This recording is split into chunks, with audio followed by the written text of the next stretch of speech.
Hello class, am I Audible?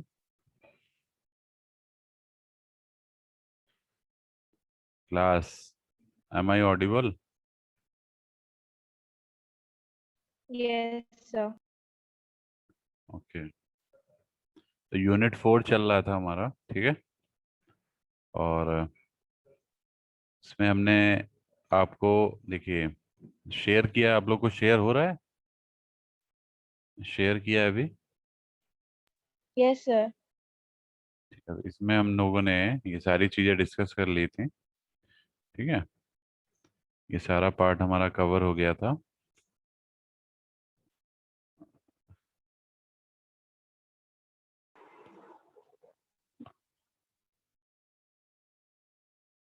Okay, सो हमें यहाँ से पढ़ना है, ठीक है। बेसिकली फील्ड पैटर्न हमने आपको बताया था last time, clear. Field pattern बता दिया था बेटा आप लोग को? ये हमने आप लोगों को करा दिया था, आई थिंक, ठीक है ना। फील्ड पैटर्न हमने बता दिया था, ठीक। और हमें यहाँ से पढ़ाना है directional characteristics of dipole antenna, ठीक है। सो इसका स्टेटमेंट आपको लिखा हुआ है कि डाइपोल एंटीना की डायरेक्शनल कैरेक्टरिस्टिक्स क्या है। So these are nothing but the radiation pattern of antenna, ठीक है। So which indicates the distribution of radiation power in free space, clear, in different angular regions. तो जो भी हमारा डायरेक्शनल कैरेक्टरिस्टिक्स है, ये क्या बताता है? ये बेसिकली रेडिएशन पैटर्न को बताता है, ठीक है। जो कि आपकी radiation pattern will create your radiation power in particularly free space, clear, at different angular regions, clear.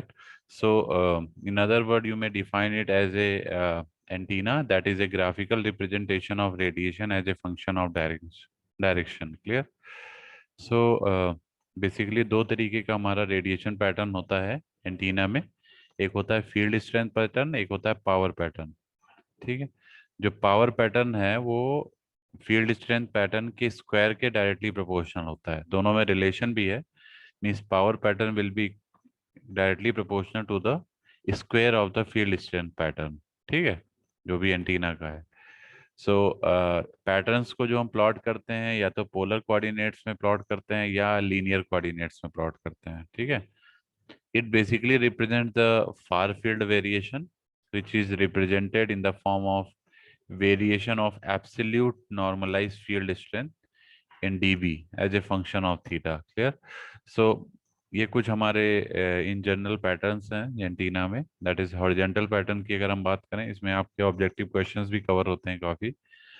जैसे हॉरिजॉन्टल पैटर्न की अगर हम बात करें, तो ये जो पैटर्न होता है, ये हमें मिलता है जब थीटा की वैल्यू 90 डिग्री होती है, ठीक है। थीटा क्या है? पोलर एंगल है। तो जब थीटा 90 होगा तो हमको ये पैटर्न मिलेगा। कुछ पैटर्न हमने आपको दिखाए भी हैं पीछे बना के, ये देख सकते हैं आप लोग। हॉरिजॉन्टल पैटर्न हमने बनाया था, फिर वर्टिकल पैटर्न बनाया था, फिर है ना, सारी अलग अलग लेंथ के लिए देख सकते हैं आप। यहाँ λ/2 है, ये लैम्डा लेंथ के लिए है, ये 3λ/2 के लिए, ये 2λ के लिए। We have different different patterns, clear.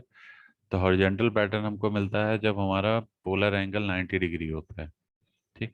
Vertical pattern मिलता है जब आपका फाई कांस्टेंट होता है, ठीक है। Phi is the azimuth angle, clear. E plane pattern मिलता है जब आपका जो है जब हमारा प्लेन पास होता है एंटीना से, through antenna in the direction of maximum beam and parallel to electric field, so we can say the E plane pattern will form, clear. H plane pattern आपको कब मिलेगा? So जब आपका प्लेन कहाँ से पास होगा?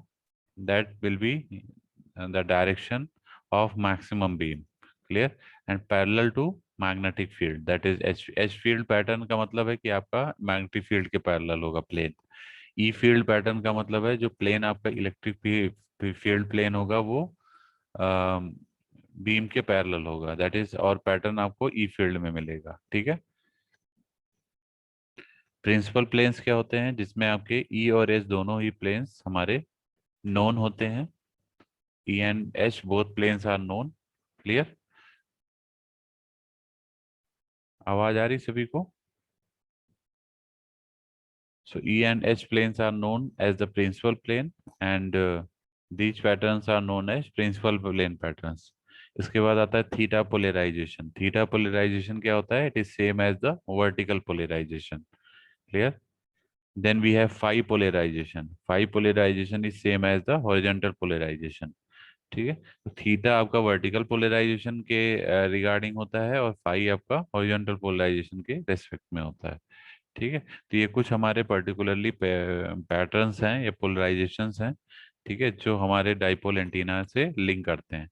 ठीक है, तो इनकी आपको डेफिनेशंस पता होनी चाहिए। इसके बाद जो नेक्स्ट है हमारा इसमें एंटीना एरे।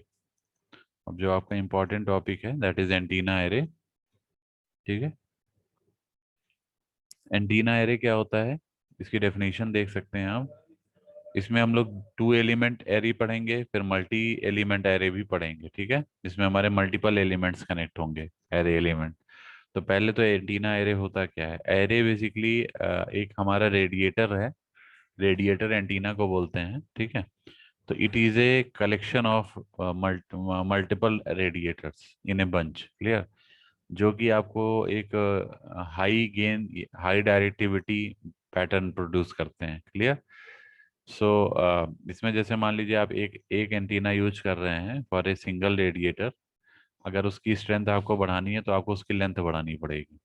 ठीक है, it means you will increase the length. ठीक है, तो लेंथ आप बढ़ा रहे हैं तो वो कहीं ना कहीं सिस्टम के लिए एक एक, एक ड्रॉबैक भी हो सकता है। ठीक है, सो इसलिए हम उसको अवॉइड करने के लिए to compensate the increase of length we just increase the bunch of array antenna. Clear? हम एरे एंटीना का बंच क्रिएट करते हैं जिससे कि हमें जो पैटर्न मिलेगा, cumulative pattern, that will be highly effective in terms of directivity and gain. Clear? So यहाँ पे एरे का मतलब यही है, we are using the bunch of small linear antennas. Clear? So this is a array of radiators as a system antenna which are similar or non-similar, and ये similar भी हो सकते हैं, नॉन सिमिलर भी हो सकते हैं। ऐसा भी हो सकता है कि जितने आप एरे ऑफ एंटीना ये रेडिएटर्स यूज कर रहे हैं वो एक ही तरह के हों। ऐसा भी हो सकता है डिसिमिलर टाइप के हों। ठीक है, उनकी जो कैरेक्टरिस्टिक्स हैं। ठीक है, एंड इधर सिमिलरली ओरिएंटेड भी हो सकते हैं और डिफरेंटली ओरिएंटेड भी हो सकते हैं। इनका ओरिएंटेशन एक डायरेक्शन में हो सकता है या हो सकता है ओरिएंटेशन डिफरेंट डिफरेंट डायरेक्शन में हो, ऐसा भी हो सकता है। ठीक है, तो बेसिकली एरे हमारा क्या करता है, ये डायरेक्टिविटी को इंक्रीज करता है और गेन को भी बढ़ाता है, क्योंकि आप कई सारे एरेज यूज कर रहे हैं। ठीक है, तो it will just increase the directivity, effective directivity बढ़ जाएगा या गेन बढ़ जाएगा। ठीक है, अब इसका हम एक्सप्रेशन अगर देखें, फिर talk about the expression for the resultant radiation pattern.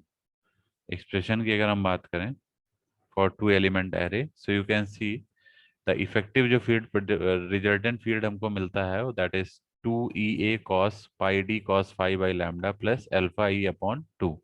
ये हमारा रिजल्टेंट पैटर्न है। इसको हम लोग अभी निकालेंगे डिराइव करके भी, कि जो टू एलिमेंट एरे अगर हम लेते हैं तो हमें जो रिजल्टेंट फील्ड स्ट्रेंथ मिलती है, electric field, that is twice of EA cos pi d cos phi by lambda plus alpha E upon 2। ये कैसे मिलेगा, ये हम डिराइव करेंगे अभी। ठीक है, इसमें पहले आप डिफरेंट डिफरेंट टर्म्स को समझ लीजिए कि क्या है ये। ठीक है, जैसे ये आपका क्या है, ये is the field strength due to antenna A along,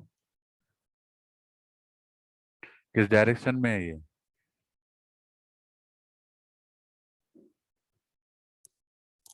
तो ये जो आपका फील्ड स्ट्रेंथ है बेसिकली एक पर्टिकुलर डायरेक्शन में है। किस डायरेक्शन में है ये बताइए? क्लास आवाज आ रही है?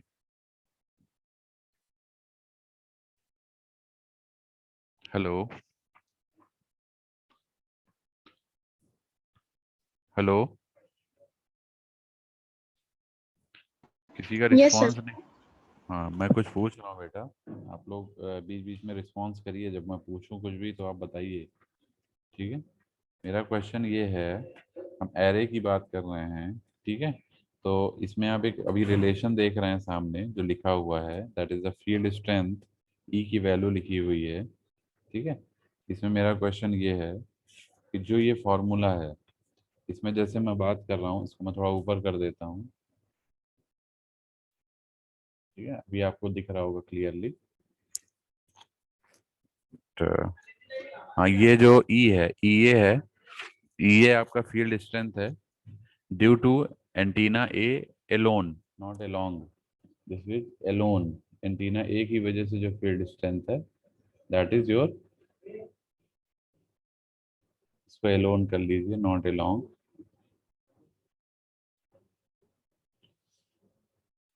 ठीक है, so this is due to A alone. ठीक है, लैम्डा क्या है? लैम्डा आपका ऑपरेटिंग वेवलेंथ है। अल्फा ई क्या है? अल्फा ई आप देख रहे होंगे, ये एक्साइटेशन फेज है। क्या है? This is your excitation phase, that is alpha ई।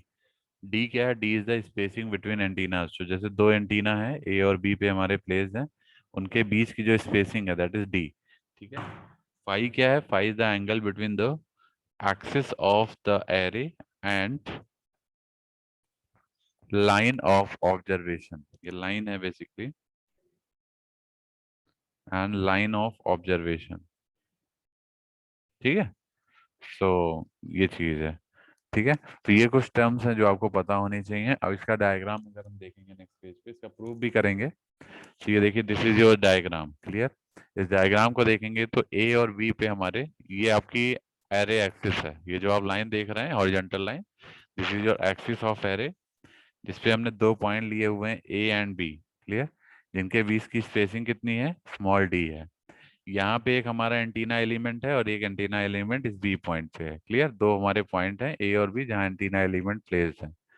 एक पॉइंट पी हमने डिस्टेंस पे लिया हुआ है जहाँ पे हमारा ऑब्जर्वर है, जो ऑब्जर्व कर रहा है। जो भी रेडिएशन ए देगा उसको, और जो भी रेडिएशन बी प्रोड्यूस करेगा उसको, तो दोनों के रेडिएशन, ए और बी के रेडिएशंस को हम पी पॉइंट पे ऑब्जर्व कर रहे हैं। ठीक है, तो ए से जो रेडिएटिव बीम निकल के जाएगी वो आर ए होगी, that is a radiation from A point, clear. And जो बी से रेडिएशन बीम निकलेगी, बी पी पे जाएगी, उसको बोलेंगे radiation from B, that is R B. तो ये रे ए हो गया, रे बी हो गया। ठीक है, अब आप देख सकते हैं कि ये हमारा जो एंटीना रेडिएटर है वो कहाँ पे? ए और बी पॉइंट पे है। तो ये बेसिकली करंट एम्पलीट्यूड है, ये भी हमारा करंट एम्पलीट्यूड है जो रिप्रेजेंट कर रहा है, जो करंट फ्लो कर रही है एंटीना के अंदर। ठीक है, बाकी इसका अगर हम कंपोनेंट निकालेंगे, क्योंकि ये एंगल हमारा फाई है, this angle is phi, means जो एक्सिस ऑफ एरे है वो रेडिएटिव रे से जो एंगल बना रहा है दैट इज फाई, क्लियर। तो अगर ये फाई है तो इसका हॉरिजॉन्टल और वर्टिकल कंपोनेंट आप निकाल सकते हैं, क्लियर। हॉरिजॉन्टल कंपोनेंट क्या होगा? This will be the horizontal component, and एक वर्टिकल कंपोनेंट होगा, ये आपका हॉरिजॉन्टल कंपोनेंट है बेसिकली, और वर्टिकल कंपोनेंट यहाँ पे होगा, क्लियर। तो हॉरिजॉन्टल कंपोनेंट क्या होगा? डी कॉस फाई, क्योंकि ये डिस्टेंस आपकी डी है और ये फाई एंगल है, तो horizontal component will be d cos phi. तो this is your horizontal component, clear.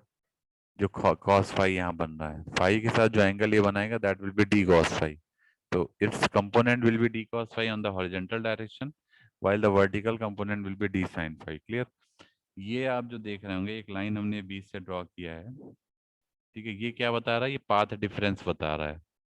Basically this is the path difference between A and B. So ये आपका आर ए है, ये आपका आर बी है, तो पाथ डिफरेंस क्या हो जाएगा? Are A minus are B. आप वैसे भी देख रहे होंगे, अगर इस पी पॉइंट पे हमें बी पॉइंट से देख रहे होंगे तो बी पॉइंट से रे जल्दी पहुंच जाएगी as compare to A point, क्योंकि ए पॉइंट को पीछे से ज्यादा डिस्टेंस ट्रेवल करना पड़ेगा। ठीक है, तो ए और बी के बीच में जो पाथ डिफरेंस है या फेज डिफरेंस है वो आप कैसे निकाल सकते हैं?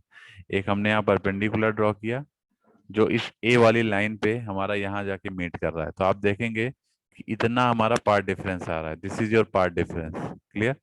तो यही हमें देखा जाए तो हम इसको कैलकुलेट भी कर सकते हैं सिंपली। तो अगर हम r A minus are B लिखेंगे, means this is your r A and this is your r B, so r A minus are B will be the resultant. तो r A minus are B क्या हो जाएगा? D cos five, this is your d cos five, ये आपका d है, ये angle five है, तो this will be d cos five. So r A minus are B is the path difference that will be equal to what? D cos phi, clear है। ऐसे भी आप लोगों ने पढ़ा है, base upon hypotenuse is equal to cos theta. तो ये बेस हो गया, ये आपका डी हो गया, तो this upon this is your part difference, ठीक है। This upon this is equal to cos five, तो दिस इज इक्वल टू हो जाएगा डी कॉस फाइव। और ये क्या है, ये basically r A minus are B है, मीन्स आर ए और आर बी का पार्ट डिफरेंस है ये, ठीक है। तो r A minus are B will be d cos five.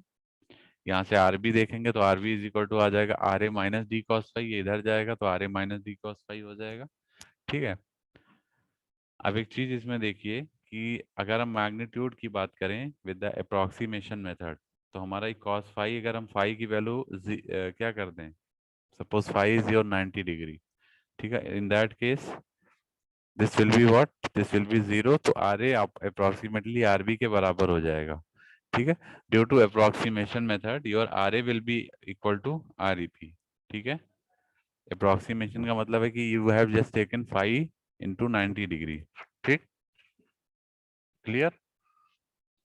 So now the resultant phase difference due to spacing of antenna you may find is the resultant phase difference. Resultant phase difference क्या होगा, due to spacing between antenna will be what, कैसे निकालेंगे। तो phase difference निकालने के लिए आपको पहले तो अल्फा डी निकालना। अल्फा डी क्या है, this is your resultant phase difference. Alpha d is equal to wave number multiplied with part difference, ठीक है। तो alpha d is equal to wave number multiplied with और पाथ डिफरेंस। तो wave number क्या है, beta से represent करते हैं, पाथ डिफरेंस को हम डी कॉस फाइव हमारा है, ये आप देख सकते हैं, r A minus are B is equal to d cos five है, this is your path difference. तो पाथ डिफरेंस को हमने मल्टीप्लाई किया वेव नंबर से, तो we have got the result that is beta d cos five, this is equation number third, ठीक है। अब इसके बाद आप देखें, अगर हमारी excitation phase difference alpha E है, तो टोटल फेज डिफरेंस क्या हो जाएगा, ठीक है। एक हमारा एक्साइटेशन फेज डिफरेंस होता है जो कि हम इनपुट पे जो एंटीना उसको एक्साइट करने के लिए देते हैं या ऑन करने के लिए देते हैं, तो that is the excitation phase difference, ठीक है। तो अल्फा ई से हम रिप्रेजेंट करते हैं उसको, एक्साइटेशन फेज डिफरेंस को।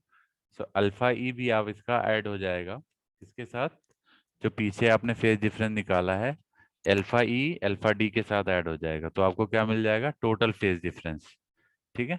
So L total phase difference को हम साई से रिप्रेजेंट करते हैं, इस तरह से साई से, that will be the sum of this phase difference means alpha d plus excitation phase difference that is alpha E.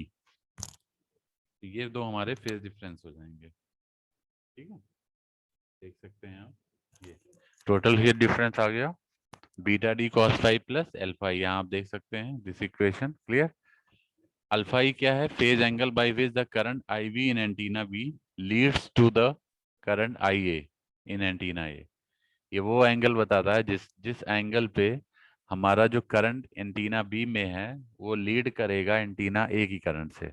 Antenna B की में कौन सी करंट है, ये देख सकते हैं, एंटीना बी, ऑब्वियस सी बात है, यहाँ पे डिस्टेंस कम ट्रेवल करनी पड़ेगी तो ये लीड करेगा एज कम्पेयर टू दिस, ठीक है। तो ये हमारा पर्टिकुलरली एक एंगल से लीड कर रहा है, ठीक है।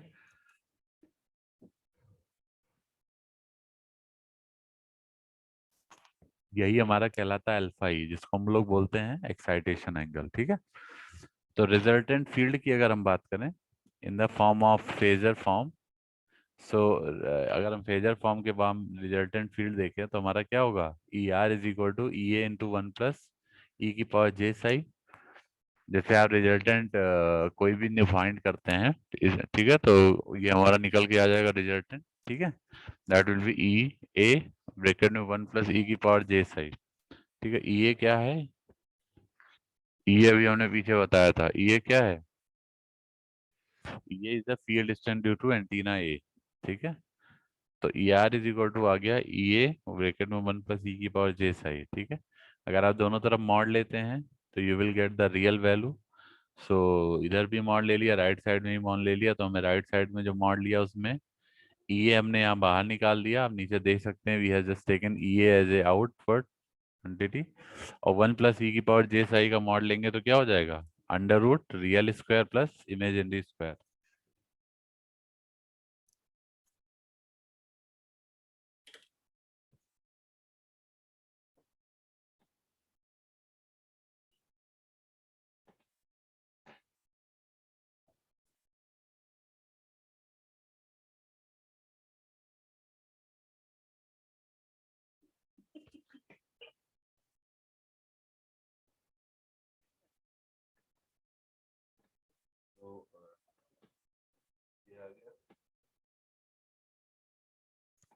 ये आ गया मेरे पास मिस E r is equal to, अगर हम इसका देखेंगे तो E r is equal to, ये मॉड वैल्यू हो जाएगी, मॉड में ई की पावर जे साई को हम तोड़ ब्रेक कर सकते हैं कॉस और साइन के फॉर्म में, this will be cos psi plus j sine phi, j sine psi, clear. और वन ऑलरेडी आपका एग्जिस्ट कर रहा है, तो अगर रियल पार्ट देखेंगे तो one plus cos psi will be the real part, और ये आपका इमेजिनरी पार्ट है। इसका मॉड निकालते हैं तो हम क्या करेंगे, under root real square plus imaginary square, तो under root one plus cos psi का स्क्वायर हो जाएगा प्लस साइन स्क्वायर साई हो जाएगा, जे का टर्म हट जाएगा, ठीक है। अब आप देख सकते हैं कि हमने क्या किया है यहाँ पे, कि उसको वन प्लस कॉस साई का होल स्क्वायर जो था उसको ब्रेक कर लिया है, तो ए प्लस बी का होल स्क्वायर वाले फॉर्मूले से A square plus B square plus two A B, तो ये हमारे पास रिजल्ट आ जाएगा one plus cos square psi plus two cos psi plus sine square psi already exist कर रहा था, और cos square psi plus sine square psi हमारा वन होता है, तो ये वन हो जाएगी वैल्यू, तो under root one plus one और two cos psi plus two cos psi आ जाएगा, ठीक है। तो यहाँ से देख सकते हैं अंदर आपका आ जाएगा under root two plus two cos psi, two common ले लीजिए, तो अंडर रूट के अंदर आपका ब्रैकेट में आ जाएगा वन प्लस कॉस साई, ठीक है। और आपको पता है कि जो हमारा कॉस साई है इसको हम लिख सकते हैं two cos square psi by two minus one, लिख सकते हैं। तो ये जो हमें कॉस साई इसको हम लिख सकते हैं two cos square psi by two minus one, तो माइनस वन की वजह से प्लस वन कैंसिल हो जाएगा, तो अंदर बचेगा two cos square psi by two, two cos square psi by two आ गया, एक टू ऑलरेडी एग्जिस्ट कर रहा है, तो टू इंटू टू मिलके फोर हो जाएगा, अंडर रूट से बाहर निकालेंगे तो टू आ जाएगा, तो आएगी वैल्यू क्या, two E a cos psi by two, ये आपका रिजल्ट आ जाएगा, ठीक है। अब यहाँ पे हम लोगों ने क्या किया है, ये जो साई है इसकी वैल्यू रख दिया, साई की वैल्यू क्या थी, beta d cos psi plus alpha E, आप देख सकते हैं पीछे साई की वैल्यू क्या थी, प्रूफ स्टार्ट किया था, यहाँ देखिए साई आपका क्या था, beta d cos phi plus alpha E, equation number 4, ये साई की वैल्यू हमने यहाँ रख दिया, और साई के नीचे आपका अपॉन में टू भी है, तो जो भी टर्म होंगे उसको अपॉन टू करना पड़ेगा, तो beta d cos phi by two plus alpha e by two, ठीक है। तो आपका ई ई जो आ गया two E a cos, beta की वैल्यू आप लोग रखेंगे क्या, two pi by lambda, beta is two pi by lambda, तो हमने beta two pi by lambda रख दिया into d cos phi by two कर दिया plus alpha e by two, two से टू कैंसिल हो गया, तो pi d cos phi by lambda plus alpha e by two आ गया, this is your result, clear. This is the resultant field due to two array antenna, two array uniform array antenna, ठीक है। अब हम मान लेते हैं हमारे पास n नंबर ऑफ एरे हैं, n नंबर ऑफ एरे का मतलब कि जैसे अभी हमने दो एरे लिया था पिछले वाले डायग्राम में, देखिए केवल हमने ए और बी दो पॉइंट पे दो ही एरे एंटीना लिए थे, अब हमारे पास मान लीजिए n number of array antenna है, और सभी के बीच में D D D D space है, सब इक्वल स्पेसिंग पे है, ठीक है। तो अगर उसके लिए फाइंड करेंगे तो देखिए ये हमारे पास n नंबर ऑफ एंटीना है, एंटीना एरे हैं, ठीक है, और सब हमारे पास क्या है, इक्वल स्पेस में है, D D D D D space पे सब है। एक पॉइंट हमने पी लिया, that is called the observer point, जो कि वन टू थ्री फोर सभी से हमारा R1 R2 R3 and R4 and up to Rn distance पे है, ये आपका Rn होगा, दिस विल बी, अगर आप लास्ट वाले टर्म को देखेंगे n वाले से जो डिस्टेंस होगा वो आपका यहाँ से निकल आएगा, ठीक है, दैट विल बी Rn, ठीक है, मैं लिख देता हूँ, this will B Rn। So actually हमें क्या देखना है कि हमें अगर हमारे पास n नंबर ऑफ रेडिएटर्स हैं, जैसे आप देख रहे होंगे we have n number of radiators, so in that case how we can find the electric field, resultant electric field, so इसके लिए भी हम निकाल लेते हैं n नंबर ऑफ एरे के लिए, ठीक है। ये इनके क्या है, पार्ट डिफरेंस है, जैसे अभी पीछे हमने दो के लिए देखा था, ये हमारा पार्ट डिफरेंस आ रहा था, तो ऐसे यहाँ पे भी n नंबर ऑफ एरेज हैं तो n number of path difference होंगे, ये देख सकते हैं हम, ठीक है। तो ये आपका पार्ट डिफरेंस है।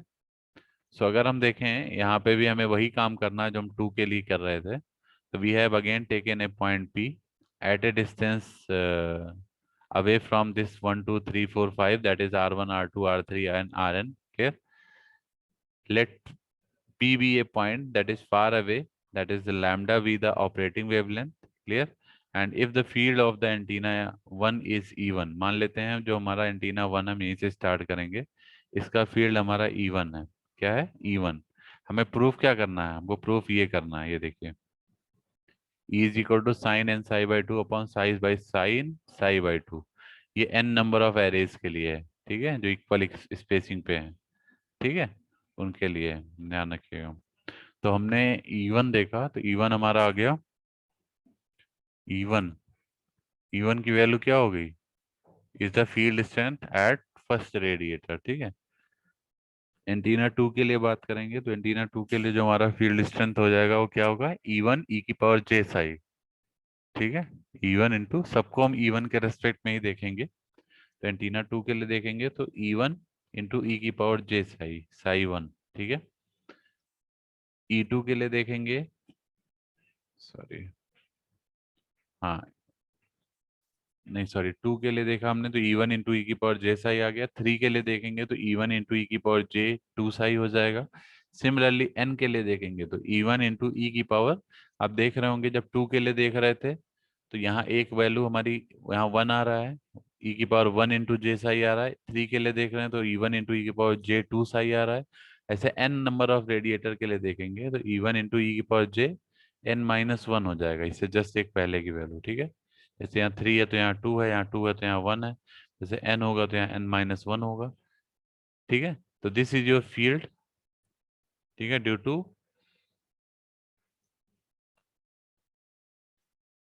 due to what? Nth number, clear? Hence total field in the vertical sum, in the vertical sum of all field will be, resultant field की अगर हम बात करें, that will be the sum of E1 plus E2 plus E3 plus up to n तक, ठीक है। तो E1 की वजह से अगर देखेंगे तो फील्ड जो था आपका वो क्या था? E1 ही था। पहले वाले के लिए हमने फील्ड E1 लिया है, जो E1 है। दूसरे के लिए देखेंगे तो E2 के लिए हमारा E1 इंटू ई की पावर जे साई है।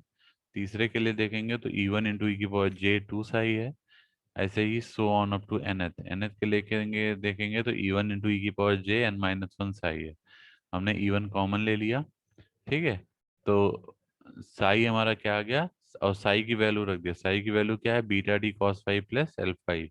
ये हम लोग पीछे देख चुके हैं साई की value, that is beta d cos phi plus alpha e. Alpha is the excitation phase difference और beta d cos phi is the normal phase difference। दोनों का सम करते हैं तो टोटल फेज डिफरेंस psi आ जाता है।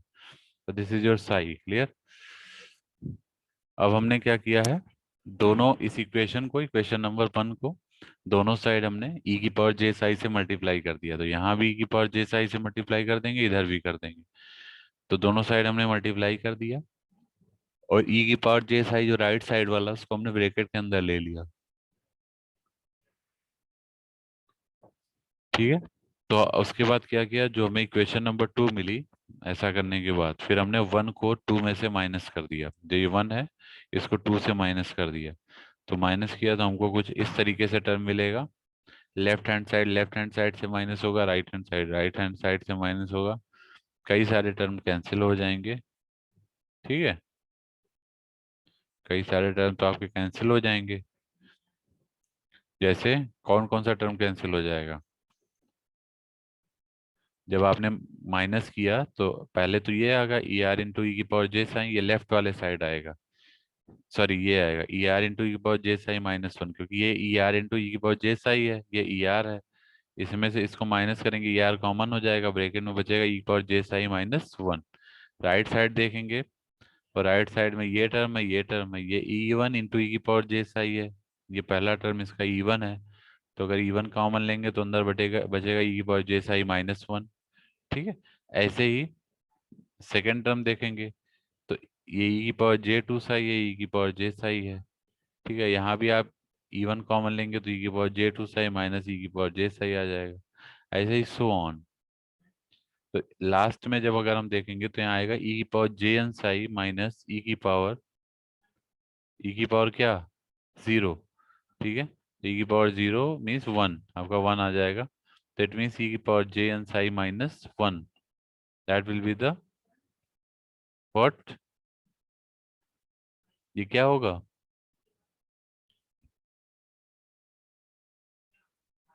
हेलो,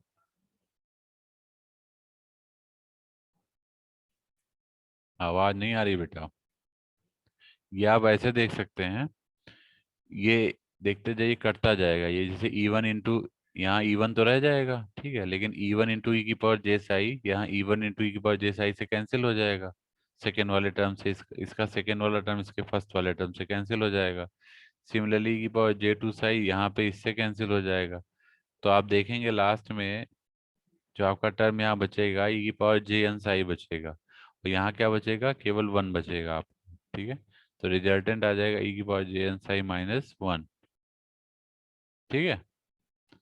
अब इसको नॉर्मलाइज मैग्नीट्यूड के फॉर्म में लिखेंगे तो मॉड फॉर्म में लिखना पड़ेगा। मॉड का मतलब है मॉड ऑफ ER/E1। अगर आप लिखते हैं तो ये रिजल्टेंट निकल के आया है ER/E1, तो ये क्या होगा, again you need to put it in cos and sine form, ठीक है।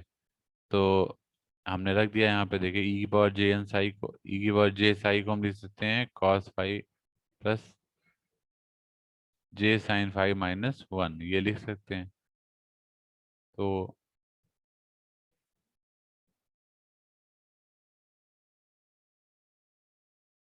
ओके, हाँ, तो जब हमने रिजल्टेंट रख दिया यहाँ पे, ठीक है, तो आप देख सकते हैं ये हमारा ई की पावर जे साई -1 में ई की पावर जे साई को हमने cos psi plus j sine Sai लिख दिया -1। यहाँ पे भी फिर से हम वही काम करेंगे, रियल का स्क्वायर प्लस इमेजिनरी का स्क्वायर। तो रियल आपका कॉस साई -1 है और इमेजिनरी जे साइन साई है, तो दोनों का स्क्वायर हो जाएगा। कॉस साई -1 का whole square plus sine psi का स्क्वायर, और कॉस थीटा -1 का whole square means a minus b का होल स्क्वायर, इसको ब्रेक कर दीजिए तो a square plus B square -2ab आ जाएगा प्लस साइन स्क्वायर साई, ठीक है। तो यहाँ से आप देखेंगे तो cos square psi plus sine square Sai 1 हो जाएगा, तो ये 1 हो गया, और एक 1 ऑलरेडी है, तो 1 + 1 मिलके 2 हो जाएगा, तो 2 - 2 कॉस साई, दैट 2 कॉमन ले लीजिए तो ब्रैकेट में बचेगा √1 - कॉस साई, ठीक है। अब कॉस साई की वैल्यू हम क्या लिख सकते हैं, बताइए, कॉस साई क्या लिख सकते हैं, 2 1 - 2 साइन स्क्वायर साई/2 लिख सकते हैं, बताइए। यस सर, यस सर, लिख सकते हैं ना, कॉस साई जैसे cos 2 थीटा क्या होता है, 2 cos स्क्वायर थीटा -1 होता है। यस सर, cos थीटा क्या होगा, cos थीटा क्या होगा, जैसे cos 2 थीटा की जगह अगर हम cos थीटा को रिप्रेजेंट करें तो क्या होगा, बताइए। θ/2 हो जाएगा सर, हम्म, हाफ हो जाता है सर। ओके,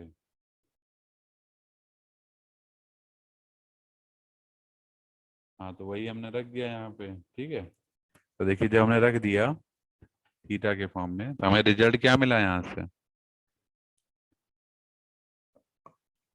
तो इसको देखिए जो सॉल्व करेंगे आप तो ये आ जाएगा यहाँ पे आप देख सकते हैं, यहाँ हमने सॉल्व किया हुआ है, इसको सॉल्व किया, ठीक है, इसकी वैल्यू रखा, इसको सॉल्व किया, तो हमको जो रिजल्ट मिलेगा वो रिजल्ट क्या मिलेगा, रिजल्ट मिल जाएगा sin साई/2, क्या मिलेगा, sin साई/2, क्लियर। रिजल्ट क्या मिलेगा, sin साई/2, क्योंकि यहाँ √2 से बाहर आएगा, यहाँ भी √2 होगा, ये बाहर आएगा तो ये 2 आ जाएगा, 2/2 विल बी 1। सो अंदर केवल sin साई/2 बचेगा, स्क्वायर हट जाएगा अंडर रूट से, तो ई की पावर जे साई -1 जो मॉड वैल्यू है, इसका मतलब ये sin साई/2 के बराबर आ गई। सिमिलरली अभी तो आपने ये निकाला है, अगर आपको ई की पावर जे एन साई निकालना हो तो जे एन साई में भी कोई चेंज नहीं होगा, जैसे यहाँ पे sin साई/2 आ रहा है, इसे जे एन साई लोगे तो sin n साई/2 आ जाएगा, ठीक है। तो दोनों में कोई डिफरेंस नहीं, जैसे आप ई की पावर जे साई -1 की वैल्यू निकाले हो, ऐसे ई की पावर जे एन साई -1 निकलेगा, बस चेंज कहाँ आ जाएगा, यहाँ पे n इंक्लूड हो जाएगा n वाले में, ठीक है। तो आपके पास ये दोनों टर्म आ गए, इन दोनों को उठा के यहाँ रख दीजिए इक्वेशन नंबर 3 में, तो जो ई मिल जाएगा आपको, क्या मिल जाएगा, sin n साई/2 अपॉन साई/2। यही हमें प्रूव करना था, देखिए प्रूफ हो गया ये देखिए स्टार्ट जब हम किए थे तो यहीं से किए थे, sin n साई/2 बाई साई/2। तो ये हमारा आ गया electric field strength due to number of arrays, हमारे पास बहुत सारे एरे एंटीना है, ठीक है। और जो पहले वाला हमने कराया था वो केवल 2 एरे एंटीना के लिए था, जो हमने ए और बी पॉइंट पे केवल लिया था, ठीक है, फील्ड स्ट्रेंथ निकालने के लिए। तो ये हमारे दो डेरिवेशन हो गए, अब इसमें आपको कुछ चीजें समझना है, जैसे ये रिजल्ट जो आया है इसमें कुछ हम चीजें समझेंगे, जैसे मैक्सिमा कब होगा, मिनिमम कब होगा, ठीक है। तो maximum value of normalise field strength अगर आप देखेंगे तो वो एन के बराबर है। एन के बराबर कैसे है कि जैसे आप लोगों ने पढ़ा होगा कि sine theta is equal to theta, कब हो सकता है? साइन थीटा को हम थीटा लिख सकते हैं if theta is very much minimum, ठीक है। होता है नहीं होता ये? तो ऐसे ही अगर ये हमारी वैल्यू मिनिमम है, mean sine n psi by two अगर हमारा मिनिमम है, तो हमारा ये इक्वल हो जाएगा किसके? एन साई बाई टू के। हो जाएगा नहीं हो जाएगा? सिमिलरली साई बाई टू आपका किसके इक्वल हो जाएगा? साइन साई बाई टू, ये भी आपका साई बाई टू के इक्वल हो जाएगा, ठीक है, अगर हम ये कंडीशन फॉलो करते हैं। तो कहने का मतलब ये कि एन साई बाई टू और एक साई बाई टू, ये दोनों ही आ जाएंगे और साइन का टर्म हट जाएगा if both are very small, ठीक है। तो इसको हम अगर ऐसे लिखेंगे, ठीक है, तो क्या होगा, इसमें क्या चेंजेस आएंगे? If you write this as a n psi by two upon psi by two, तो साई बाई टू से साई बाई टू कैंसिल हो जाएगा, केवल एन बचेगा। तो in approximation case your electric field will be equal to n, यही यहाँ लिखा हुआ है, ये देख सकते हैं आप, ठीक है। Electric field strength will be equal to n, ठीक है। सेकंड पॉइंट क्या है? The maximum value of n, इसकी मैक्सिमम वैल्यू कब होगी?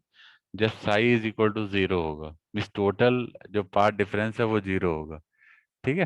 तो ये बात सही है, अगर पार्ट डिफरेंस जीरो हो जाए, पार्ट डिफरेंस में जीरो होने का मतलब ये जितने भी आप पार्ट डिफरेंस देख रहे हैं, चाहे ये है चाहे ये है चाहे ये है चाहे जो भी है, तो ये अगर जीरो हो जाए सारे पार्ट डिफरेंस, तो आपकी फील्ड मैक्सिमम हो जाएगी। ये बात आपको समझ में आ रहा होगा, ठीक है, ठीक है ना। तो मिनिमम वैल्यू कब अकर होगी E की? जब एन साई बाई टू आपका किसके बराबर हो? प्लस माइनस के पाई के बराबर, जहाँ के की वैल्यू 1 2 3 एंड सो ऑन है, ठीक है। तो ये जो मिनिमम वैल्यूज होती हैं जिसपे हमारा ई मिनिमम होता है, इसको हम बोलते हैं नल्स। क्या बोलते हैं? नल्स। मतलब मिनिमम वैल्यू इससे होगी, that is called the null, NU, ठीक है। और जो फर्स्ट सेकेंडरी मैक्सिमम होता है, जो कि बिल्कुल जस्ट बगल में मिलता है, अभी मैं आपको पैटर्न दिखाऊंगा, ये देख सकते हैं आप पैटर्न, ये आपका पैटर्न है, ये देखिए, ये आपके नल्स हैं, दीज आर द नल्स। ये मेन बीम है, ये सब साइड लोब्स हैं, ठीक है, ठीक है। इसको जो मेन बीम के जस्ट बगल में है, इसको बोलते हैं फर्स्ट साइड लोब लेवल। ये ये भी मेन बीम से थोड़ा सा नीचे होता है, इसका जो मैक्सिमम एम्पलीट्यूड है, this is called the first side lobe, ठीक है। उसके बाद जितने भी मिलते हैं वो सेकेंडरी साइड लोब में आ जाते हैं, ठीक है, क्लियर है। तो ये साइड लोब्स हो गए, ये मेन लोब हो गया, ये आपकी एक्सिस ऑफ एरे हो गया, ये फर्स्ट नल हो गया नीचे वाले। और फाई आपको पता ही है, phi is the azimuth angle, ठीक है। इसको एंटीना एक्सिस, वो एरे एक्सिस भी बोल सकते हैं, ठीक है। तो थर्ड पॉइंट अगर हम देखें, तो minimum value of e occurs at n psi by two is equal to plus minus k pi, ठीक है। फोर्थ पॉइंट क्या है? ये सब कुछ सिग्निफिकेंस है, इसका इक्वेशन जो आपका आई है उसके कुछ एडवांस मतलब सिग्निफिकेंस है, ठीक है। फोर्थ वाला पॉइंट देखिए, तो फर्स्ट सेकेंडरी मैक्सिमम जो है is called the first side lobe level. S S L का, SLL का फुल फॉर्म क्या है? Side lobe level, side lobe level, that is SLL, ठीक है। इसको कैसे डिफाइन करेंगे? It is defined as the ratio of first secondary maximum to the principal maximum, clear. First secondary maximum to the principal maximum. First secondary maximum कहाँ मिलेगा? जब हमारा e की value n psi by to पे हमें मिलेगी, ठीक है। और सेकेंडरी मैक्सिमम में कब मिलेगा?